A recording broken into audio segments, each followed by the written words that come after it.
Sex. We have to talk about that before we go. A little sex. We're adults. We're all adults here. Here's the thing. We've talked about so many things. We've talked about love, relationships, heartbreak. We've talked about children, quests. We've talked about B&Es. We've spent a lifetime together. But here's the thing. We haven't talked about a little thing called a one-night stand. No, we have not. And we've all been there, and look, we've all settled. Everybody's settled on the one-night stand. We've all been with a lagoon creature from time to time. We've all been with an I should get checked tomorrow-ish person. Doesn't that suck where as you're doing it, you're like, I'm getting something right now. I know it. Something very itchy is in my future. I know this. Salves and creams are in my future. I'll say that. Salves and creams. The one-night stand. Never good. Never good. Here's the problem with the one-night stand. You're with the person, you're doing your thing, and maybe you were a little bit drunk or you took some X or something and it all wears out. It wears out mid-hump. And as you're doing it, you just look at the person and all of a sudden it's like Abe Lincoln's wife, right? You're just like, yeah. Oh.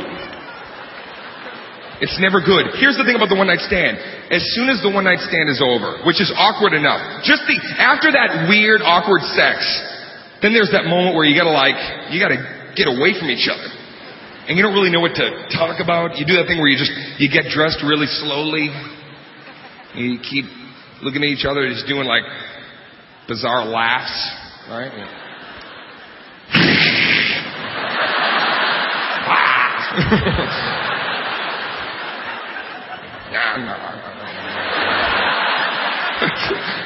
You had nothing to talk about. I like your stuffed animals.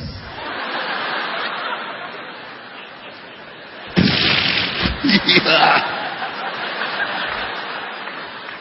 You know what's really weird? When the person that you're with, they want more than the one-night stand, and they start pushing, spending more time with you, right? Out of the blue, they start wanting you to call them. You know what? You should call me. You should take my number. You should call me sometime.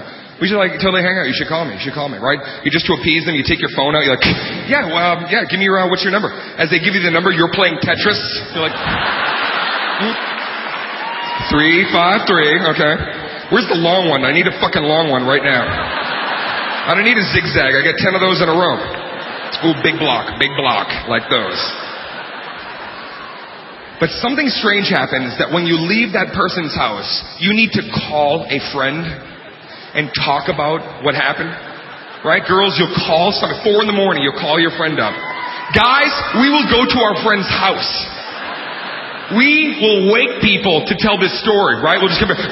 Jason, dude, I'm sorry to wake you up. I'm sorry to wake you, bro. Do you remember that chick that I left with earlier tonight? Come here, smell my eyes. Just smell my eyes, I'll tell you what happened.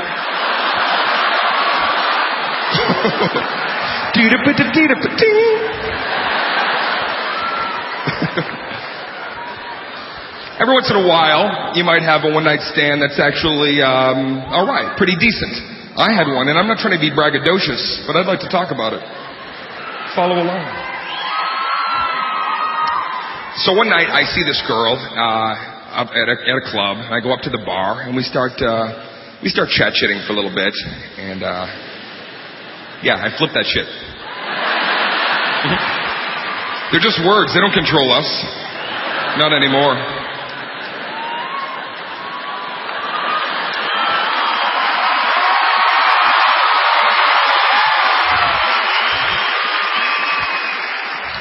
I go up to this girl, and we start talking, and I'm getting vibe, you guys. I'm getting positive vibe. If I play my cards right, I could have some sexual tonight.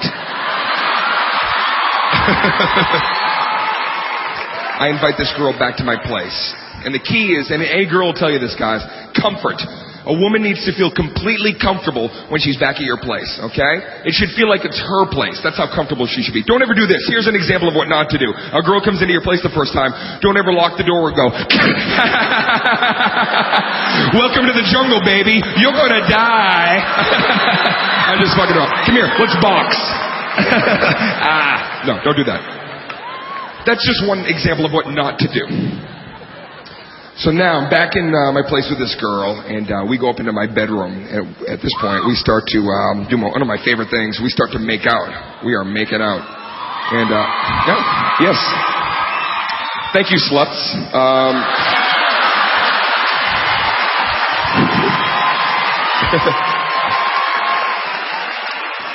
We are making out. And this is how I make out. I have a system to the way I make out. I do the swivel. I swivel. I do the pivot. I'm like a fucking metronome when I make up. Some guys stay in one place. I don't do that. Right when you think you know me, I'm in the West.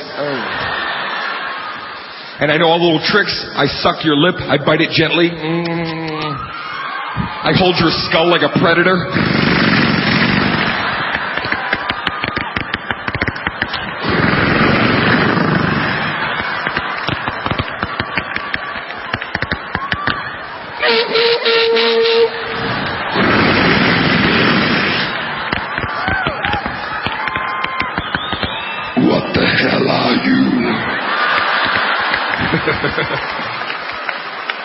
I like to whisper shit in your ear too. You don't even know what I'm saying. I whisper little haikus and whatnots in there. I just get in your ear. I'll be like, taste the rainbow. That's hot. That's hot. So now here's where things start getting a little strange, okay? Starts getting a little weird. She starts getting naked, and that's always scary. I think it's the first time you're going to see the other person's cash-in prizes. That's always weird. Because you never know what's going on down there, right? Like girls, we know as guys our balls are a disaster area. We know this. It's certainly not a mantelpiece, and we get it. But I try. If I know you're coming over, I try. I'll trim it up. I trim it up a bit. Sometimes, as a bonus, I dip them in wax, in a paraffin hand wax. So you have to peel away. It's fun for you. You're like, what's here? Yeah. It's much like a Charms blow pop. You think it's just a lollipop. Boom, gum inside. Whoa. Bonus. Only here, no gum. Haha, balls. Yeah. Sans gum, ballsinis. Enjoy. And it's not just us, okay? Sometimes, girls, you've got a poorly edited kung fu movie going on down there. Right? Where you're like, what the fuck's going on?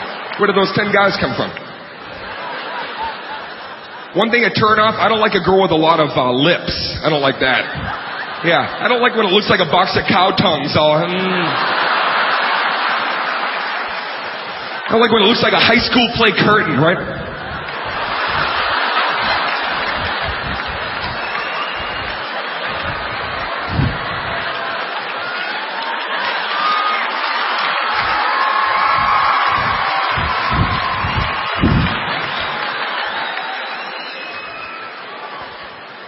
And the other thing too, maintenance. You gotta do some maintenance down there. Like our shit is on the outside, so at least a breeze gets to it from time to time.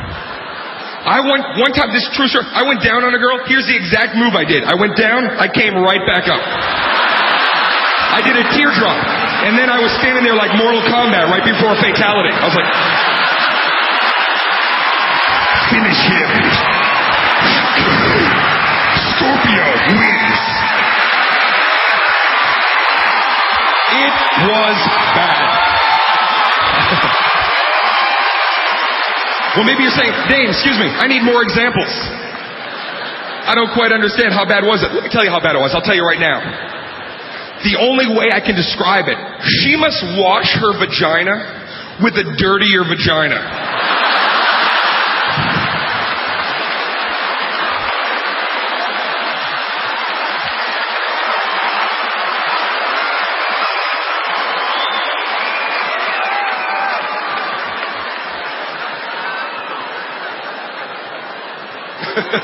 You know, every girl's going home tonight and scrubbing the shit out of their pussy.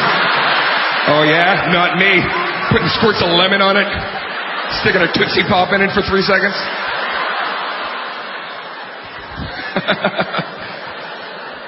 So here's where things start taking a weird turn. Right in front of me, she's naked. She pushes me away. She scampers back. She scampers. And then she kind of props herself up like this on the other side of the bed. And she's staring at me. She's just looking at me like she wants to fight me. And then she starts to play with her situation, right? But she's sitting like a praying mantis as she does it. Like an umpire. Or like a praying mantis that morphed with an umpire. And the thing is, I can't watch a girl pleasure herself. I can't. I laugh.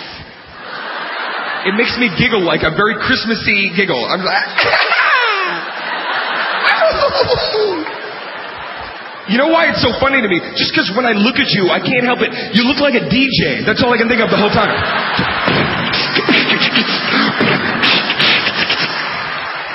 DJ Diddles. That's what you look like. DJ Diddles.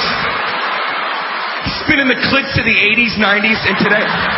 Up and down the labia. Wet pussy. So she's doing her thing.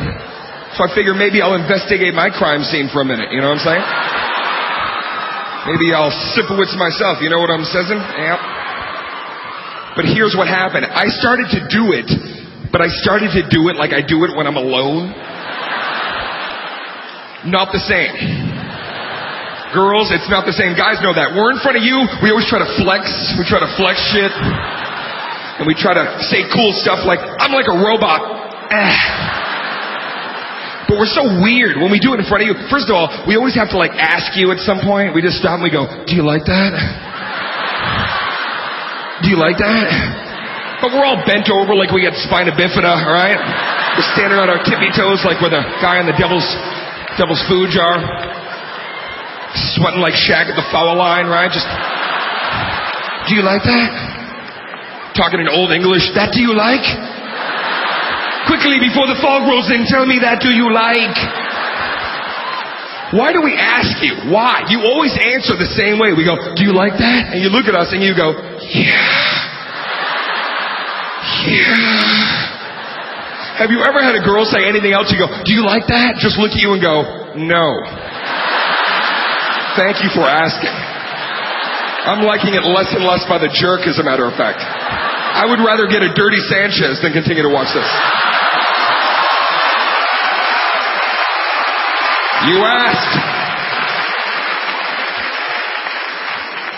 When we're alone, totally different. When we're alone, first of all, guys know this, we wiggle around more. And we say things like, num, num, num, num, num.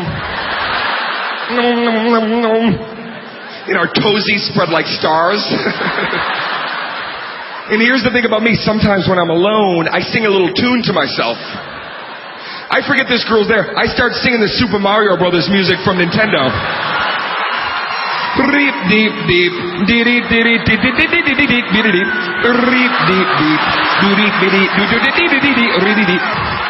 Then I disappear in a giant pipe.